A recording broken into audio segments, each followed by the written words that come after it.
welcome to the introduction on research ethics and telehealth and MFT. And so this lecture goes with my mastering competencies in family therapy. There's a lot in this chapter. It's kind of all of the contemporary issues. And so I am recording this lecture for those of you who like to also just add a little life to when you're doing your reading in your textbooks. And so I'm going to go through and hit the highlights in this very, very full chapter. So let's go ahead and get started. Okay. So we're going to be talking about key practice issues, which are research. And this includes evidence-based practices, what is called common factors research. I will define that for those of you who are new to it. Evidence-based treatments and interpersonal neurobiology. It is a new section I added in the 4th edition. And a brief review of the MFT evidence-based. There is more in the book than I'm going to actually do today because that's obviously a very long section. And then we'll be talking about ethics, and then telehealth and its applications and implications and considerations specifically for working with couples and families and with children, which I think most people will agree are the most difficult situations in which to do telehealth in mental health. So let's go ahead and get started. So we're going to start with just kind of hitting some of the highlights in research and the evidence base in MFT. So one thing to be aware of is in contemporary mental health practice, mental health practitioners are increasingly expected by third parties, such as insurance companies, government organizations, as well as the public, to really be well versed in the evidence base for both the treatments that we are using as well as the problems that we are treated. Now, I have been in this field for over 30 years, and I can tell you when I started my training and in my profession, my professional world, and the expectations were very different. We did not have nearly as much research in our field to actually guide what you do in practice. This is a really new shift for those of us who've been around for a while. We've watched this really incredible evolution of research informing what we actually do in practice. Before, the research was very general, very broad strokes, and there really have been huge advances in our ability to identify what works and what doesn't with specific populations under certain circumstances. So this really changes the expectations that others have for us, society has for us as licensed mental health professionals. And this is true of all mental health professionals, I would say. And so it's important to know that there is a bit of a shift happening. And so sometimes when you train with certain supervisors, you might get different stories. And I just like for people to know that. But certainly if you're entering the field right now, the world that you're going to be practicing in is very different than the world 30, 40, 50 years ago and what the field looked like because of the impact research is having in shaping what we do and what is expected of us. But yeah, because historically other health professions have had a much higher expectations that what they're doing aligns with research. And that was not true for mental health for many, many decades. And that is definitely shifting. And I think that's something to be aware of, especially if you're new and entering the field. So the good news is becoming an evidence-based practitioner, evidence-informed practitioner is easier than you might assume. There are many forms of evidence and research in our profession. I think of it as many streams of research, and I'm just going to hit on some of them here and some of them in my textbook. So there's more than one stream of evidence. Most people think of evidence-based treatments as the one and only, but there are many forms of research and evidence that inform what we do. It's endless. You're never going to know it all. It is, it is something I have continually, when I read the news, for the world, but I also am continually reading the latest research coming out in the area of psychology and psychotherapy, health in general. because there is so much for us to know, so much research. And so it's a never-ending process of educating yourself. And so I hope you find some fun way, 5 minutes a day. I just have it as one of my news streams is, updates in psychological and health research. And so I'm always learning, always taking in more because it is kind of infinite. And I think that's a real important thing to just kind of understand the big picture here. Now, the one I want to start with just talking about what is considered the minimum standard for practice. So if you are going to put yourself out there as a mental health professional in some form of licensing, either being a trainee in grad school, an associate or intern, postgraduate or licensed, it is a society expects you to achieve this minimum standard, which is what would be called evidence-based practice. And notice it's not plural because we're going to see evidence-based practices later on in this presentation. This is singular. I also think of it, I think it's clearer to say evidence-informed practice, but it is EBP is also used here. So there's a lot of alphabet soup. And the terms are not always consistent across history, but evidence-based practice is the key, is a minimum standard that is expected by third-party payers and the general public. And this refers to knowing the evidence base related to a client's problem, contextual issues, and the treatment that you are planning to use to to inform your treatment planning and to inform your treatment decisions.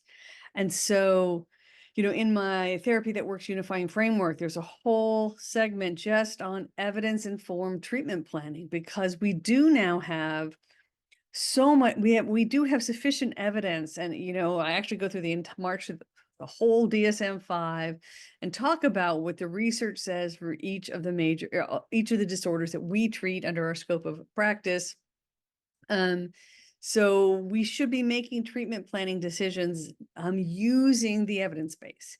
Now, what you will find is that there are times when the research is very, very clear, only a limited number of interventions work for a certain problem. My favorite example of this is OCD, obsessive compulsive disorder.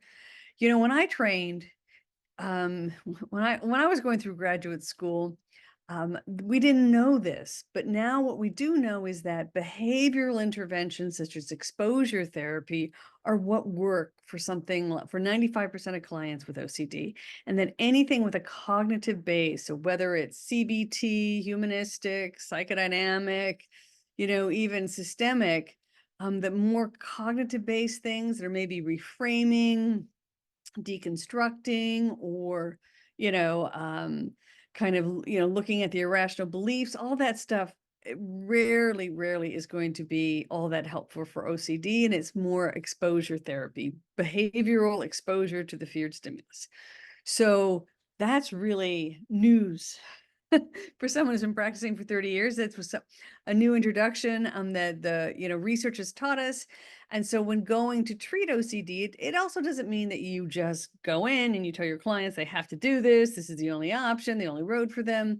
You still want to be collaborative, but you have a conversation with them about this is what the research shows is going to work for the vast majority of people.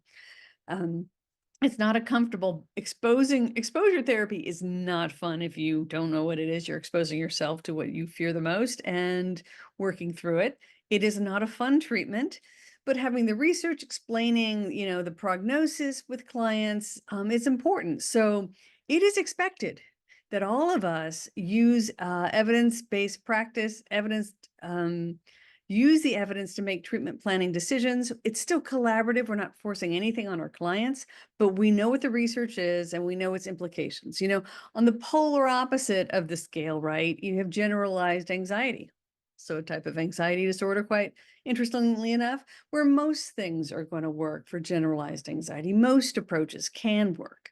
So the research and evidence base really help us guide making these treatment decisions, and the general public, as well as third-party payers and other, stakeholders expect us. It is a minimum standard. So what this also means, the inverse is you just can't have your one favorite theory that you do with everyone for everything and not refer out when they, or not have conversations with clients when, about what the evidence base says and your one theory. You can specialize, but then you also have to be very aware what the research might say about that. So for example, very unstructured emotionally processing interventions work well for certain issues and not for others. And so if that's the type of therapy you're trained in and want to deliver to everyone all the time, you also have to be aware of how that aligns with the research base and to be informing clients if they have a problem, like let's say OCD, and all you want to do is process emotions, that's probably not going to work. And so that's something to be considered. And not being upfront with that with clients is a problem.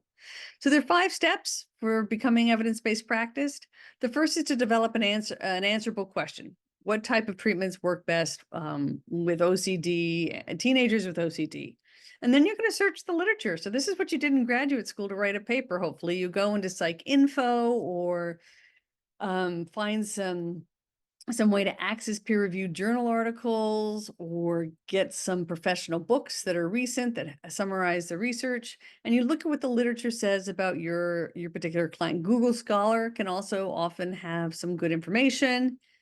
And you're going to evaluate the validity, the impact, and the applicability of the studies you're looking at for your particular client and their situation. You determine whether or not the findings are applicable to your client and their situation, and then you evaluate the effectiveness of whether or not what you're doing for your client is working.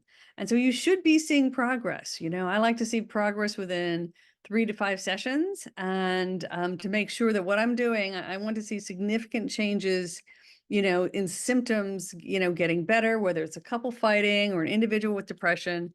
If what I'm doing is working, you should be seeing progress relatively soon. Not that everything's fixed, but there should be steps. There should be notable, meaningful progress early in treatment if you have the right intervention. In most cases, obviously, there's a lot of variability. So another really popular form of research or dialogue around research in our field, especially family therapy, is around common factors. And the basic premise of common factors is that the effectiveness of psychotherapy treatments has more to do with the common elements found across theories and less to do with the unique elements of a given theory. So it's more these general factors that all theories are implementing in different styles and different ways, but there's some general, cross theoretical similarities. It's more the similarities than differences, because, if you look at very broad general research, outcome research of psychotherapy, what we find is that, I believe one study I found, this is an older study, I have to admit, was like 95% of therapy approach. 95% of people get better in psychotherapy. So or you see some improvement, maybe not total resolution of issues, but the vast majority of people do get better. So how do we account for that? And that is where common factors, researchers are saying, if most of people are getting better, then maybe there's something similar across all these very different looking theories like psychodynamic, humanistic, cognitive behavioral, systems, postmodern. They're all so different, and we all argue with each other about which one's better. But it is the common factors are saying there's the similarities, not the differences. And they see theory, the role of psychotherapeutic and family therapy theories is the theories help you implement those common factors so you can still use it. You don't have to give up your therapeutic model to use common factors, but they see the use and the purpose of a theory is very different than the more traditional way where, your theory is the answer to the client's problems. In common factors, they see it more as your theory is a way to deliver the common factors, is one way to deliver common factors to your clients. And so it's a tool that increases your effectiveness. It doesn't have the truth wrapped up into it. And in general, most research findings, you will see that research generally indicates that common factors have the greatest impact on outcome, especially the therapeutic relationship. So, so let's go ahead and look at this real quickly. Here is probably the most cited common factors model, Lambert's common factors model. And so when you look at this is looking at what they call outcome variance, so what predicts positive outcome.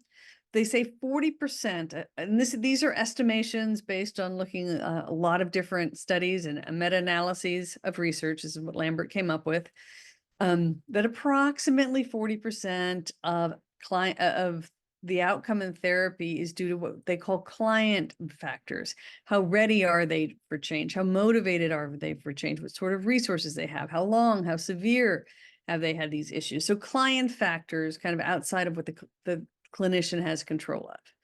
The next biggest slice of the pie is the therapeutic relationship. And this we definitely see over and over again in so many different places.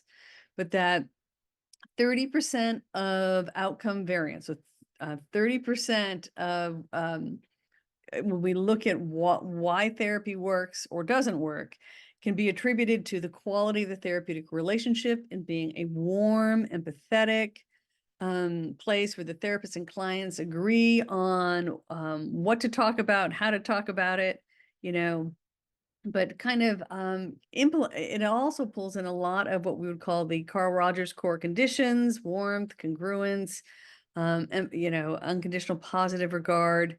So just the quality of that therapeutic relationship is huge, and it's bigger than, very interestingly enough, generally what would be considered the therapeutic model. And so the therapeutic model, it's estimated to have about 15% of impact on outcome variance. This is generally across all clients.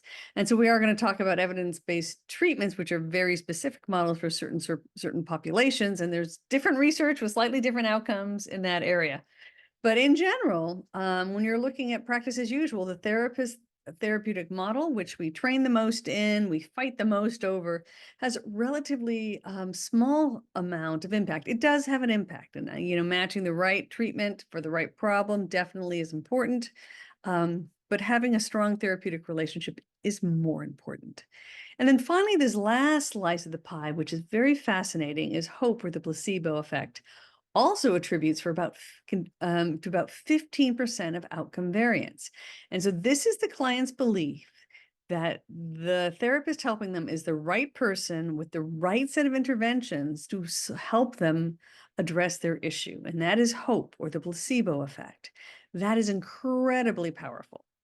And in other workshops, I argue that hope is very closely correlated to the therapeutic relationship, in the sense of when you create a really effective therapeutic relationship, ideally you need that in order to really instill hope, because you've got to have that strong relationship really builds hope. And I think building that hope also is being able to talk about the research and the evidence base, and that what's going on. I mean, clients, when they come and see me, and I can, in 5 minutes or less, talk about, probably 2 minutes really, talk about the OCD and what works for OCD. The fact that I'm doing that, and I am doing that, with warmth, with caring, and with a strong relationship, that really makes them feel like they have found the right person with the right methods. So research, just knowing the evidence base for whatever's going on with your clients, it really does help build a client's sense of hope. And it's very important the client believe that you are the right person to help them, with their specific type of problem. And research is one of the ways that we do that. So the idea here would be that, different theories, access client factors differently, therapeutic relationship, they describe how to build it and nurture it and approach it differently, but the core conditions are there. Looking at the therapeutic model, obviously each one is different. And then how you create hope, or the placebo effect. Different approaches do that in different ways. And so the concept of common factors is that each therapeutic model is activating one of these 4 areas, in all of these 4 areas, excuse me, not one of them. Every theory activates all 4 of these areas in different ways. They use different strategies, but they're all doing it. And that is the better explanation as for why these theories work. So there are common factors that have been identified that are unique to family therapy, or couple and family therapy. And so I'm going to briefly just touch on the 4 common factors unique to relational work. So the first is all of the theories that are considered couple and family therapy conceptualize the problem in a relational context. So rather than, not just understanding the problem from within, one client's head, like let's say someone's depressed, right? Understanding the broader relational context for whatever issue is going on. And the other one is the next issue is all of these family therapy theories, they work by disrupting relational patterns. And what you are going to find is that many of these approaches just literally interrupt the pattern, don't necessarily try to logically fix it for good reason. You'll be reading about that later or learning about that in my other videos, but they're disrupting that relational pattern. So whatever negative cycle the couple or family has going on, couple and family therapy approaches find different ways to interrupt those patterns. The treatment system is definitely expanded typically to include significant others. So whether you have, let's say, an adult with a substance use issue or a child with depression, those sorts of problems when using family systems approaches are conceptualized, and the actual treatment system is expanded to include significant others. And then finally, building a strong therapeutic alliance with all members of the system. And so this is whether you're seeing a couple or a family, how you conceptualize and work with the therapeutic alliance is definitely trickier because usually the people are coming to see you because they're upset with each other, right? And they see the world very differently from each other.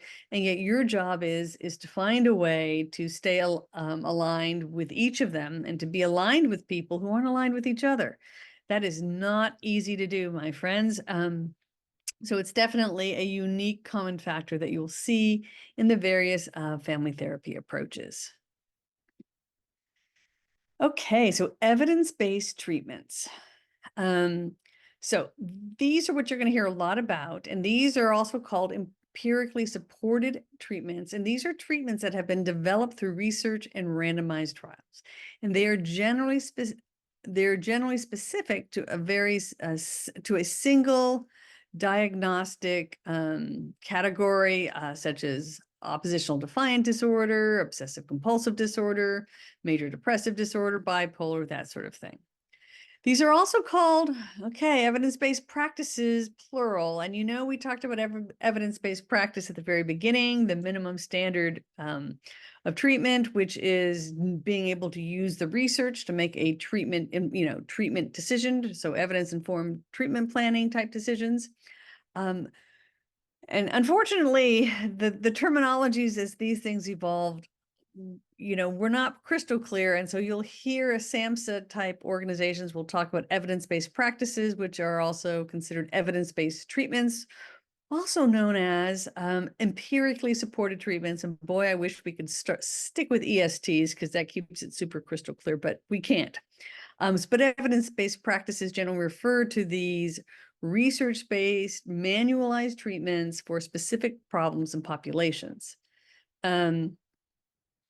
So empirically supported treatment criteria. So this is the evidence-based practices, plural, not singular. So you have subjects who are randomly assigned to treatment groups. There's a control comparison group. The treatment has to be better than no treatment control, statistically significantly better. There's at least equally effective as an established alternative. And treatment is based on treatment with a manual and with very specific criteria. And it identifies a very specific population. So these evidence-based treatments or empirically supported treatments or evidence-based practices, plural, have very rigorous research standards where there is a manual. Therapists get trained on a very specific model. They implement this manualized treatment, which is generally an integrative approach with elements from multiple traditional approaches to treat a very specific population. And it has to be the outcomes have to be better than a no treatment control and generally equal to or better than an established alternative. So these are very high standards. And so this is what they mean when they're talking about evidence-based treatments. And to also, as they're measuring all this, they use reliable and valid outcome measures to determine whether or not change has happened, whether there was significant change. Okay, so now I want to talk a little bit about interpersonal neurobiology. It has certainly become increasingly important. And again, this is newer research for those of us who've been in the field for a while. This didn't exist when I started. So it is exciting to see these things come out. And if you're going to be in the field for a while, I hope you remember this moment, because they're going to, 10, 20 years from now, there'll be whole new arenas of research and areas of research that did not exist when you started training.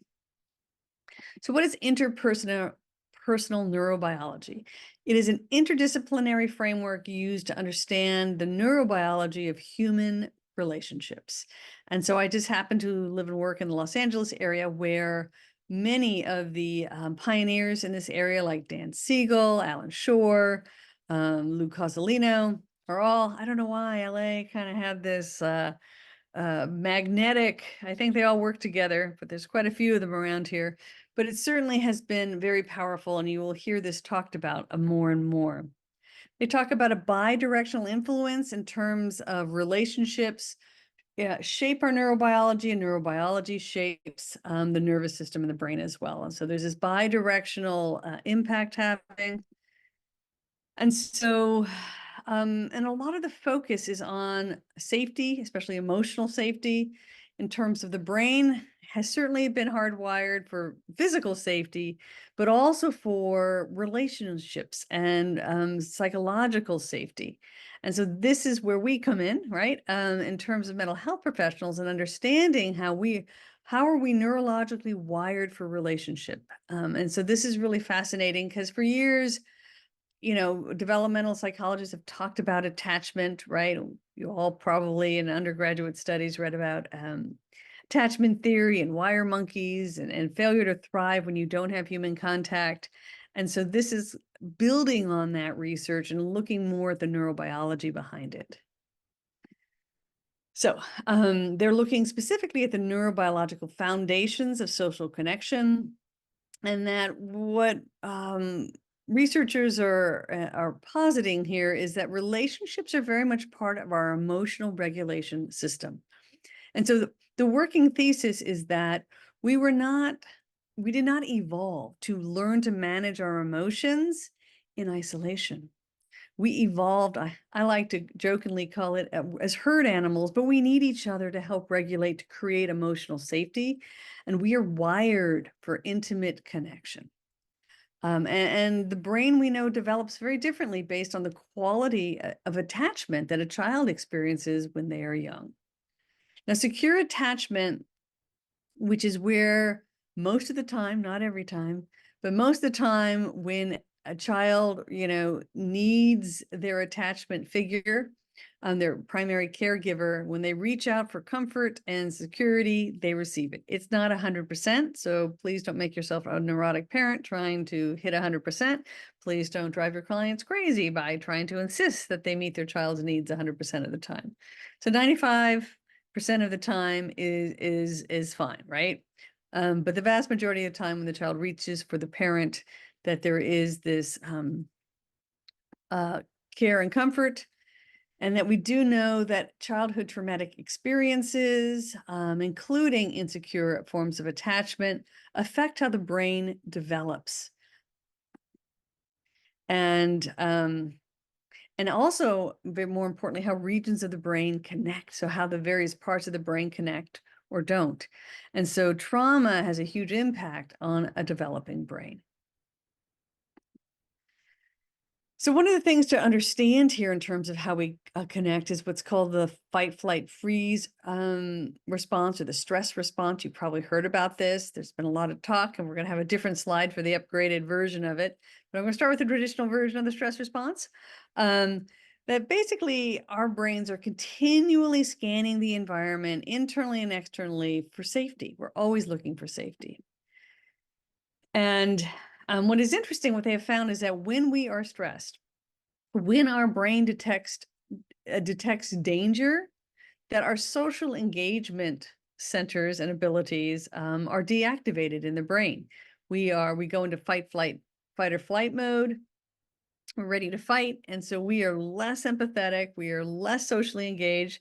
We're actually worse at reading social cues, believe it or not. And so this whole fight, flight, freeze response was really developed as a system to protect us from predators, from physical threats. And so in today's world, we have a lot more psychological stresses rather than physiological stresses. And I'm going to try to do the handy model of the brain from Dan Siegel real quickly here to just give a quick overview. I don't want to go too far off course here. But if this is our handy model of the brain, right? And the wrist here represents the brain stem, which just keeps our heart beating without us thinking about it, helps keep us breathing, but it kind of keeps the body functioning and does not require conscious control. Then next up, we have the limbic system, which is in the middle region of the brain here, represented by the thumb, which my fingers go over. And this is where you find that fight, flight, freeze response, the stress response, which is a protective mechanism that enables us to respond to physical threats more effectively. And on top of that here, if you put your hand over your thumb, where your knuckles are, is the prefrontal cortex, which are the higher centers of the brain, which are empathy, higher reasoning, executive functioning, logic, language, all of the compassion for others, the ability to read other people's emotions, right? It's all in this prefrontal cortex. So what happens is when the stress response gets triggered, humans have evolved so that the prefrontal cortex, which is predominantly online when you're in a relaxed state, it actually goes offline. And if you have what I would call a 5-bell alarm, right, a major trigger like, oh my God, that's a snake or a bear, feels like, there's a life threat there. You do what we call flip your lid. And so when you flip your lid, your whole physiology shifts, and there's a lot less activity in the prefrontal cortex and more in the limbic system. And this limbic system is lightning fast and is primed to help you fight or flee. And what that means is, or freeze. And what that means is what's going to happen is all of the, unnecessary systems in the body that you don't need to fight a bear, go offline, right? So you don't need to digest food if you're about to be someone's lunch. So your digestive system, is turned off. You don't need to reproduce if you're about to be someone's lunch. So reproduction is turned off. You don't need to fight a virus if you're about to fight a bear. So, immunity for viruses and bacteria get turned down. So all of these all the systems unnecessary to fight the bear kind of get at least turned down, maybe not totally turned off, obviously, so that resources can go primarily to your muscles and your sight and your hearing so that you can defend yourself, or I guess be offensive and attack another creature or person or whatever it might be. And so the humans who did this, they survived pretty much. And the other ones who try to keep their prefrontal cortex on, they had a committee decision and they're like, so what do you think is going to be the best plan of action here? And And they were thinking too much and they didn't survive. So that is why. So the limbic system is this incredible evolutionary power we have. The unfortunate thing is that most stresses that we experience are not life-threatening, but the same stress response comes on for psychological stresses that can last for hours and days. You can worry about whether or not, somebody's mad at you, or you can, replay an embarrassing moment in your head for hours and hours and hours. And our stress response is not designed to handle this. And so when you look at a lot of what goes on, both in terms of physical and mental health issues that we have in contemporary society, a lot of it is this stress response is running on overdrive for many of us.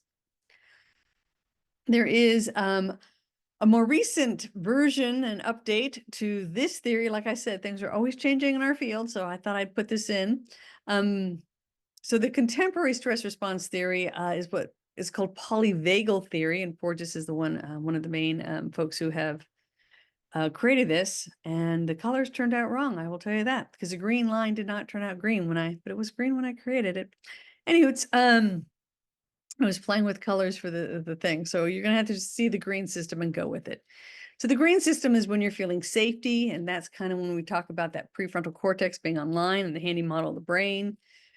part of the nervous system. This is called the parasympathetic, and there's a ventral vagus nerve. The polyvagal means there are two parts. There's more than one vagal part of the vagus nerve. And so this is the ventral front side of the body. And so this is what we normally think of as the rest and digest response, which is characterized by mental and physically calm. You're able to concentrate, you have compassion, you can do critical thinking. This is what we think of as being human, right? This is our rest and digest, and we are clear and thinking. And this is the green system. I know the line is orange here, and I apologize. And then the effect on social behavior, this is the state in which we can really co-regulate our emotions with others, where we have optimized social behavior, we're compassionate, we're able to relate effectively with others. And then we have the yellow system, which is typically what we think of as, the flipping the brain, the fight, flight, freeze response in, I think, earlier versions of this. But this is when there is danger. And this is when they talk about the sympathetic nervous system kicking in. But this is the fight, flight, freeze. There's panic, there's anxiety, there is physical activation. That is when, mothers can lift up cars to save their babies with this sympathetic nervous system response. But what's happening when this does kick in, there's a decreased ability to detect feelings of others, and ability to process human speech and co-regulate. Even it's weird, even the muscles in the inner ear, are different when you're in this state, and you literally process human language less effectively in the fight or flight state. You're not able to co-regulate. This is why saying calm down, sweetie, rarely works, as we all know. So, but that's the yellow system. And then the red system is when the red light is really when there is a life-threatening situation. So again, we're back to the parasympathetic with what they're calling the dorsal vagus nerve, the dorsal side, the backside, kind of going down our backside. But this is where we literally shut down and disassociate. This is more what we used to call freeze, but there's numbness, there's helplessness, and there's actually pain tolerance, but there's this inability to socially engage or communicate, like they don't have words.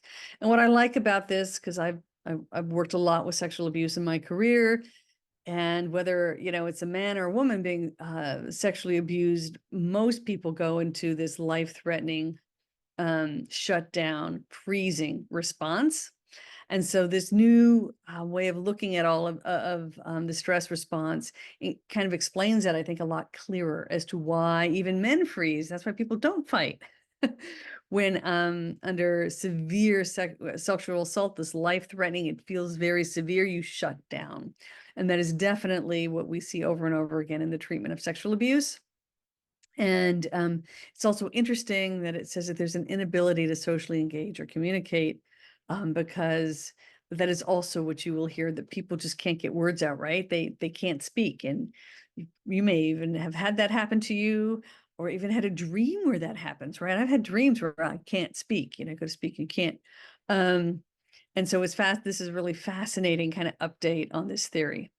And to be fair, it is not in the 4th edition of Mastering Competencies, because research is always changing, but I just stumbled upon this. I'm doing a workshop on it soon. I'm going to make sure the colors don't change on me like it did here. But it is a really fascinating theory. It doesn't maybe radically change things, but I do like this new green, yellow, red light system. And if you know my Laugh Your Way to Licensure course, I really like red light, green light there too. Totally different system, just so you know.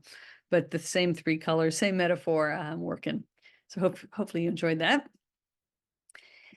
Continuing with neurobiology, interpersonal neurobiology, they talk about neural integration. So this is the optimal state of the brain where all the parts of the brain are working together, communicating with each other, doing the handoff, sending messages that are, clearly, and those messages are being seen. So that's a sense of neural integration. And so this is important for having empathy. When we're doing couple and family therapy, you're usually working on increasing empathy. But a person in an integrated neural state has much greater access to both empathy and insight, which is what we are trying to cultivate in the therapeutic process, whether with an individual or a couple or family. But when a person has experienced severe trauma that has not been treated or is under a lot of stress, the brain is not in an integrated neural state, right? It makes it much more difficult to maintain a sense of well-being or a sense of secure attachment. Okay, continuing on that. So interpersonal attunement is something that they talk a lot about in interpersonal neurobiology, where this is where two people, caregiver, infant, it can be therapist and client too. Actually, we are humanly wired to attune to each other and to mirror back each other's internal states. Again, the whole mirror neurons. We have special neurons that just help us read others and mirror it back. And this is real important for infant brain development, we know. But increasingly now we're realizing, even as adults, we need this same sort of interpersonal attunement. We need to have that mirrored back to us. It helps us regulate. So when they talk about co-regulating emotions, it's the ability for two people to connect, usually through visual facial recognition, and to be able to read and attune to the other person's emotional state. And this really helps us co-regulate. So this is what empathy is, right? Being able, whether it's a friend or a therapist empathizing with you, it helps you regulate your nervous system. It feels good. And someone who doesn't do that, it does not feel good. It hurts. So we need to have these attuned, securely attached relationships. And so this attunement is the neurological foundation of secure attachment. And we need that from the day we're born till the day we die. Humans need secure attachment, people and figures in their life. And these are real important relationships to nurture. And that's something that we need to be doing in the therapy room in terms of, creating a attuned therapeutic relationship. And then as a couple family therapist, or even working with individuals, you're helping them learn how to do this with the significant people in their life. And so in Mastering Competencies in Family Therapy, you'll read about emotionally focused therapy, which is very specifically what it does, is helping adults create securely attached relationships. So neural resonance. So this is the attunement we've been talking about. And to kind of create this attunement, the first step is creating what they call interpersonal resonance. And so resonance is when we start talking and we begin to create a sense of we, the two of us together, right? It's the neurobiology of relationships. And so we enter into resonance from a place of positive regard for the other person. So there has to be a sense of caring, right? And feeling like the other person cares about you and we care about each other. And this is where we create the we, this sense of we. And this harmony emerges that allows one to feel deeply understood by the other. And so in therapeutic relationship, this type of neural resonance, right? This feeling in sync, this sense of we is very important and is the foundation for what you would call therapeutic presence, as well as the therapeutic process itself.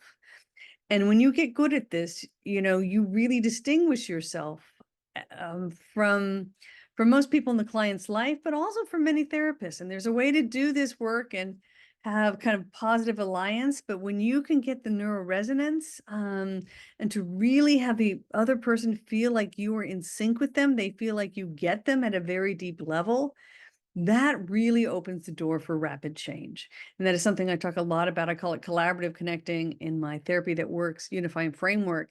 But this is really the heart and soul, I believe, in my opinion, of that 30% we saw of the common factors, but the heart and soul of great clinical work is this ability. And so you can have positive regard, you can be genuine, and you can be empathetic and still not have this neural resonance, still not have this attunement where people feel felt, they feel like you get them.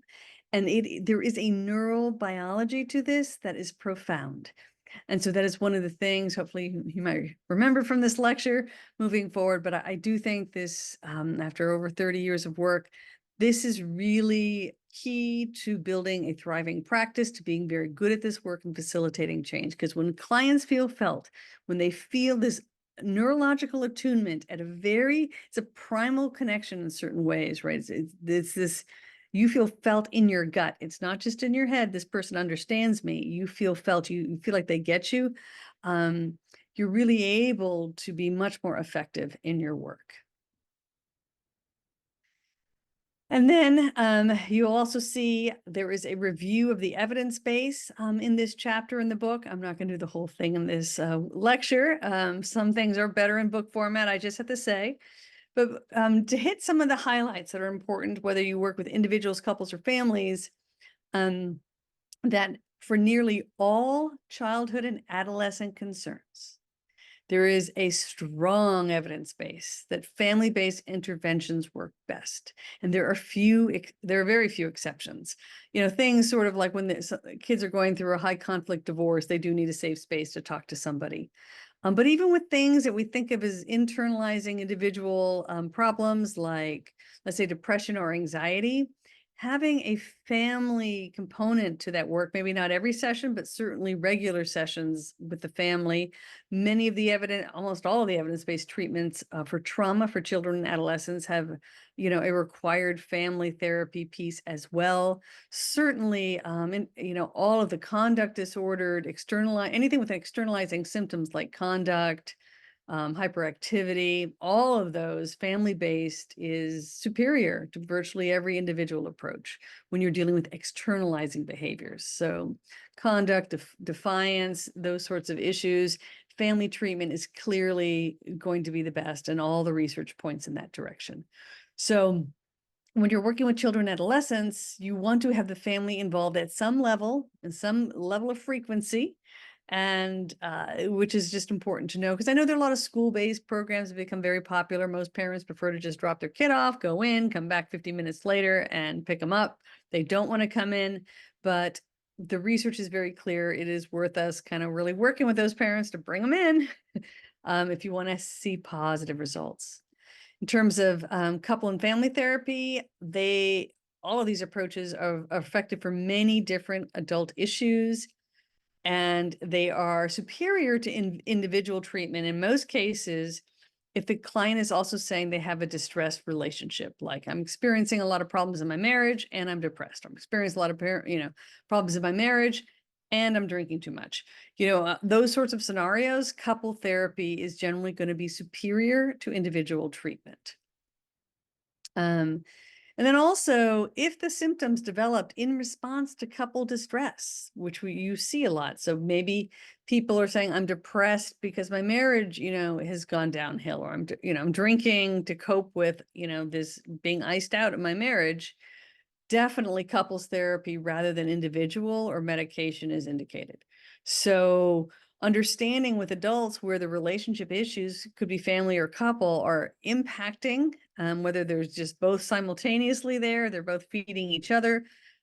Couple family treatment is indicated, as well as when if the client comes in and says, I am depressed because my marriage is, I've been depressed because of my marriage for whatever reason, fill in the blank. You really want to be looking at couples work more than individual work, and that often does not happen in my experience from what I have seen.